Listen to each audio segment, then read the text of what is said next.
Esther, chapter 2.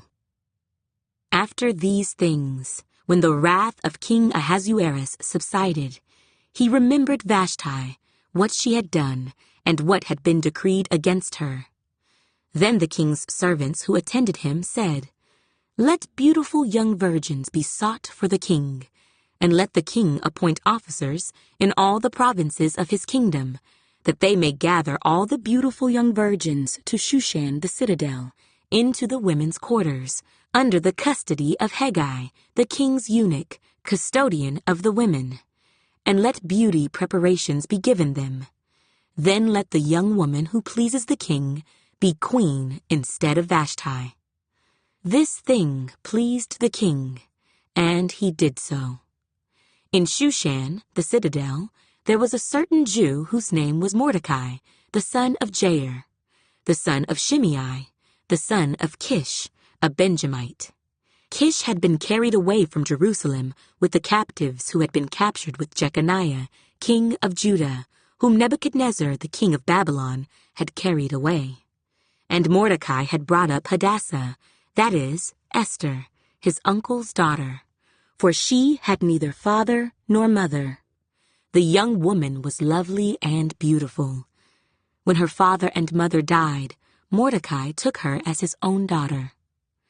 So it was, when the king's command and decree were heard, and when many young women were gathered at Shushan the citadel, under the custody of Hegai, that Esther also was taken to the king's palace, into the care of Hegai the custodian of the women.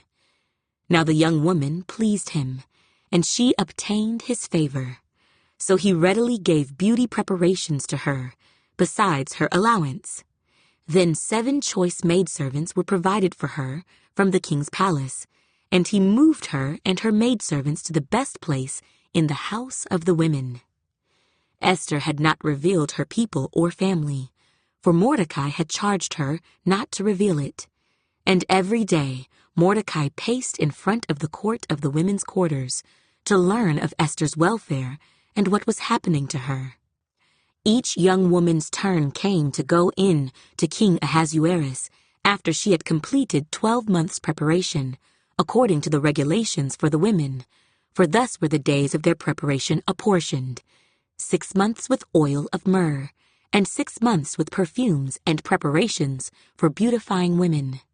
Thus prepared, each young woman went to the king, and she was given whatever she desired to take with her from the women's quarters to the king's palace.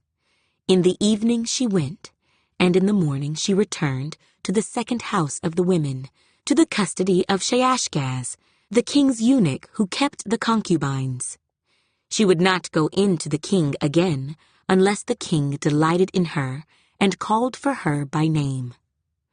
Now when the turn came for Esther, the daughter of Abihail, the uncle of Mordecai, who had taken her as his daughter, to go in to the king, she requested nothing but what Hegai, the king's eunuch, the custodian of the women, advised. And Esther obtained favor in the sight of all who saw her. So Esther was taken to King Ahasuerus, into his royal palace, in the 10th month, which is the month of Tebeth, in the 7th year of his reign. The king loved Esther more than all the other women, and she obtained grace and favor in his sight, more than all the virgins.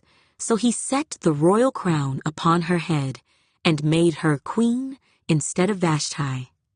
Then the king made a great feast, the feast of Esther, for all his officials and servants, and he proclaimed a holiday in the provinces, and gave gifts according to the generosity of a king. When virgins were gathered together a second time, Mordecai sat within the king's gate. Now Esther had not revealed her family and her people, just as Mordecai had charged her, for Esther obeyed the command of Mordecai as when she was brought up by him. In those days, while Mordecai sat within the king's gate, 2 of the king's eunuchs, Bigthan and Teresh, doorkeepers, became furious and sought to lay hands on King Ahasuerus.